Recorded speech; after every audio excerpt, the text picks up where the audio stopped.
સૌથી મોટા સમાચાર મળી રહ્યા છે। અરવિંદ કેજરીવાલ હાર્યા।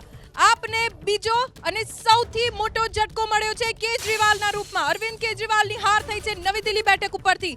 પ્રવેશ વર્મા જેમની માટે આ સૌથી સારા સમાચાર, કેમ કે પ્રવેશ વર્મા છે ભાજપનો મુખ્યમંત્રી પદનો ચહેરો, પણ આમ આદમી પાર્ટીના સંયોજક કરતા ધરતા દિલ્હીના પૂર્વ મુખ્યમંત્રી અરવિંદ કેજરીવાલ પણ આ જંગ હારી ચૂક્યા છે। નવી દિલ્હી બેઠક ઉપરથી અરવિંદ કેજરીવાલ ચૂંટણી લડ્યા હતા અને આ એવો વિસ્તાર છે કે જ્યાં સૌથી વધારે સરકારી અધિકારીઓ વસે છે। આ એ વિસ્તાર છે જ્યાંથી અરવિંદ કેજરીવાલ આવ્યા છે અને એ જ વિસ્તારમાં તેઓ હાર્યા છે। નવી દિલ્હી વિધાનસભા બેઠકથી અરવિંદ કેજરીવાલના રૂપમાં આમ આદમી પાર્ટીને સૌથી મોટો ઝટકો, કેમ કે આ પાયો છે આમ આદમી પાર્ટીનો। અરવિંદ કેજરીવાલ જેમના વર્ચસ્વમાં, જેમના નેતૃત્વમાં આમ આદમી પાર્ટીનો પાયો નખાયો હતો। અન્ના હજારે આંદોલન કર્યું, બાદમાં આમ આદમી પાર્ટીને શરૂ કરનાર અરવિંદ કેજરીવાલ, જે ખુદ ત્રણ વખત મુખ્યમંત્રી રહ્યા દિલ્હીના, અને તેમણે હારનો સ્વાદ હવે ચાખવો પડશે। નવી દિલ્હી બેઠકથી ભારતીય જનતા પાર્ટીના પ્રવેશ વર્મા ચૂંટણી જીતી ચૂક્યા છે, જે ભાજપ માટે સૌથી મોટા અને રાહતના સમાચાર। પ્રવેશ વર્માની નવી દિલ્હી બેઠક ઉપર જીત થઈ છે। હમણાં થોડા સમય પહેલા આપણે મનીષ સિસોદિયાને પણ સાંભળ્યા, જેમની પણ હાર થઈ છે જંગપુરા બેઠક ઉપરથી, જેમણે હારનો સ્વીકાર પણ કરી લીધો છે। કેમ હાર થઈ એ કારણો ઉપર મંથન કરવામાં આવશે તેવી તેમણે વાત કરી। અને હવે અરવિંદ કેજરીવાલમાં સૌથી મોટો ઝટકો આમ આદમી પાર્ટીને, કેમ કે આ જે ચહેરો હતો કે જેના દમ ઉપર ન માત્ર દિલ્હી પણ જ્યાં જ્યાં પણ આમ આદમી ચૂંટણી લડવા જાય છે ત્યાં અરવિંદ કેજરીવાલના ચહેરાને આગળ મૂકવામાં આવે છે। જેવી રીતે ભારતીય જનતા પાર્ટી નરેન્દ્ર મોદીના ચહેરા ઉપર ચૂંટણી લડે છે, એવી રીતે આમ આદમી પાર્ટી અરવિંદ કેજરીવાલના ચહેરા ઉપર ચૂંટણી લડતી હોય છે। દેશમાં ક્યાંય પણ કોઈ પણ ચૂંટણીમાં આમ આદમી કેમ ન ઉતરે, અરવિંદ કેજરીવાલનો ચહેરો ચોક્કસ હોય છે અને એ ચહેરો આજે હાર્યો છે। પહેલી વખત આમ આદમી પાર્ટીએ દિલ્હીમાં હારનો સામનો કર્યો છે। પહેલી વખત આમ આદમી પાર્ટી, જે અત્યાર સુધી સત્તામાં બેસતી હતી, એ આમ આદમી પાર્ટી હવે વિપક્ષમાં બેસશે। અને સૌથી મોટા સમાચાર છે કે આમ આદમી પાર્ટીના કોઈ દિગ્ગજ જીત્યા નથી હજી સુધી। મનીષ સિસોદિયા, અરવિંદ કેજરીવાલ હાર્યા, આતિશી એક પણ વાર લીડ નથી મેળવી ચૂક્યા, સત્યેન્દ્ર જૈન જે પણ સતત પાછળ ચાલી રહ્યા છે, એકમાત્ર ગોપાલ રાય પાસેથી અપેક્ષા છે, જે મોટું નામ છે આમ આદમી પાર્ટીનું। અરવિંદ કેજરીવાલ અને મનીષ સિસોદિયાની હાર, આ એમ કહી શકાય કે આમ આદમી પાર્ટીનો જે પાયો છે એ હલી ગયો। ને આજે જે પરિણામ જોઉં છું ને ત્યારે મને ગુજરાતની 2017ની ચૂંટણી યાદ આવે છે। 2017માં ભાજપે ટાર્ગેટ કર્યા હતી આગલી હરોળ, અને આગલી હરોળના એક પણ નેતા ચૂંટાયા નહોતા। એ જ રીતે આજે દિલ્હીમાં આગલી હરોળના જેટલા પણ નેતાઓ છે બધાને ટાર્ગેટ કર્યા છે, એ કોઈ જીતવાના નથી, જીતી શકે એવું દેખાતું પણ નથી। એને કારણે વિધાનસભામાં અસરકારક વિપક્ષ તરીકે પણ આમ આદમી પાર્ટી સફળ થઈ શકે એવી સ્થિતિમાં નથી, અને એને કારણે વિધાનસભાનું ક્ષેત્ર છે ભાજપ માટે હાવ પડકાર એ વિનાનું થઈ ગયું છે। કોઈ પણ એવા અનુભવી કે નિષ્ણાતો, જે જાણકારો આમાં વિરોધ પક્ષના નેતા નહીં બને, જેને કારણે પણ ભાજપને આ પડકાર નથી રહેવાનો વિધાનસભામાં પણ। વિધાનસભાનો જંગ પૂર્ણ સ્પષ્ટ બહુમત સાથે ભારતીય જનતા પાર્ટીએ જીતી લીધો છે અને દિલ્હીમાં મનીષ સિસોદિયાની હાર સાથે આપને મોટો ઝટકો।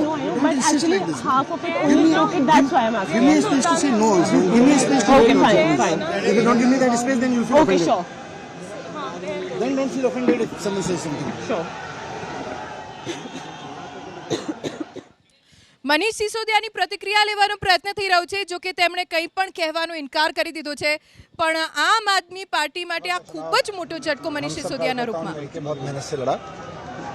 जंगपुरा के लोगों ने, जंगपुरा विधानसभा के लोगों ने भी बहुत प्यार मोहब्बत सम्मान दिया, लेकिन 600 वोट से लगभग 600 वोट से उसमें हम पीछे रह गए। तो मैं जो कैंडिडेट जीते हैं उनको बधाई देता हूँ और उम्मीद करता हूँ कि जंगपुरा की समस्याओं को वो हल करेंगे, जंगपुरा के लोगों की जितनी भी चीज़ें हैं उनको हल करेंगे। बाकी तो अब बाकी देखते हैं। सर काफी टफ फाइट रही है, कैसे देखते हैं, कहाँ चूक हो गई? नहीं, अब चूक तो आपको बताएंगे एनालिसिस करके।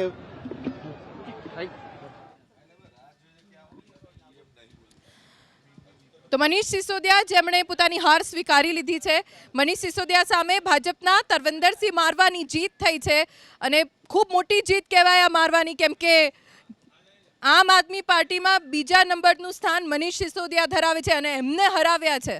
દિલ્હી વિધાનસભાની ચૂંટણીમાં પહેલો મોટો ઝટકો મનીષ સિસોદિયાના રૂપમાં આમ આદમી પાર્ટીને મળ્યો છે. અરવિંદ કેજરીવાલ પણ 1800 મતોથી પાછળ છે. પણ જો વાત મનીષ સિસોદિયાની કરીએ તો આમ આદમી પાર્ટીમાં કેજરીવાલ પછી જો બીજું મોટું નામ હોય તો એ મનીષ સિસોદિયાનું છે અને એમની આવી રીતે હાર થવી, છેક સુધી લીડ મેળવી પણ છેલ્લા કેટલાક રાઉન્ડમાં હારી ગયા મનીષ સિસોદિયા. આ કેટલો મોટો ઝટકો આમ આદમી પાર્ટી માટે? બે રીતે મોટો ઝટકો કહેવાય કે પતપડગંજ સીટથી બદલી, પોતાની બેઠક બદલી અને જંગપુરામાં ચુનાવ લડવા માટે આવ્યા અને પતપડગંજ પણ હારી ગયા છે. ત્યાંના કેન્ડિડેટ, આમ આદમી પાર્ટીના કેન્ડિડેટ ત્યાંની જગ્યા છોડી ચૂક્યા છે. આ સીટ પણ હારી ચૂક્યા છે. અહીંયા જે મારવા છે, જે બેઝિકલી કોંગ્રેસના 15 વર્ષ સુધી વિધાયક રહેલા બહુ મજબૂત નેતા છે, આ સીટ પર 24,000 જેટલા મુસ્લિમ અને અરાઉન્ડ 10,000 જેટલા દલિત વોટ હોવા છતાં પણ 600 વોટથી હારવું એ બહુ મોટી વાત છે અને આમ આદમી પાર્ટીને આ સૌથી મોટો ઝટકો છે.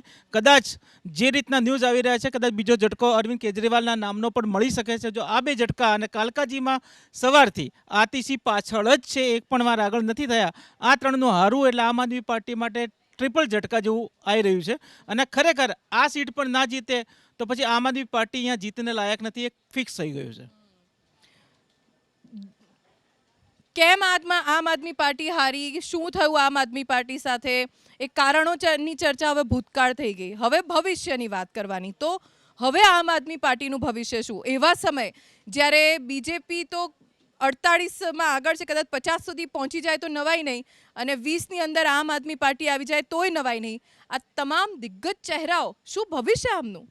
દિગ્ગજ ચહેરાઓનું ભવિષ્ય હવે એમની સામેના જે આક્ષેપો અને આરોપો જે છે એ મામલા બધા આગળ ચાલશે અને દેશમાં બીજા બધા રાજ્યોમાં અને આ પ્રકારે જે કંઈ મુકદ્દમાઓ જેમની સામે ચાલે છે એમની સામે દાખલો બેસી શકે એવા પ્રકારના વર્તન વલણ હવે કાનૂની રીતે થશે એવું લાગે છે. પરંતુ જ્યાં સુધી આમ આદમી પાર્ટીનો સવાલ છે તો હવે અસર સીધી આમ આદમી પાર્ટીની જે સરકાર પંજાબમાં છે એની અંદર થવાની અને જે રીતે આ દિલ્હી ચૂંટણીના જે પરિણામ આવ્યા છે અને એમાં પણ આપણે જોઈએ છે કે મુસ્લિમ બહુલ વિસ્તાર, દલિત બહુલ વિસ્તાર, એ બધા વિસ્તારોની અંદર જે પ્રમાણેના વોટના ટ્રેન્ડ રહ્યા છે અને એમાં પણ ભારતીય જનતા પાર્ટી આપણે જોઈએ છે કે 48થી વધારે સીટ ઉપર આગળ છે. એટલે એ રીતે જોઈએ તો જે વોટ બેંકનું જે ગણિત છે, આ દિલ્હીના પરિણામોએ વોટ બેંકના ગણિતને ફરીવાર વિચારતા કરી મૂકે એવા પ્રકારના આ પરિણામો છે.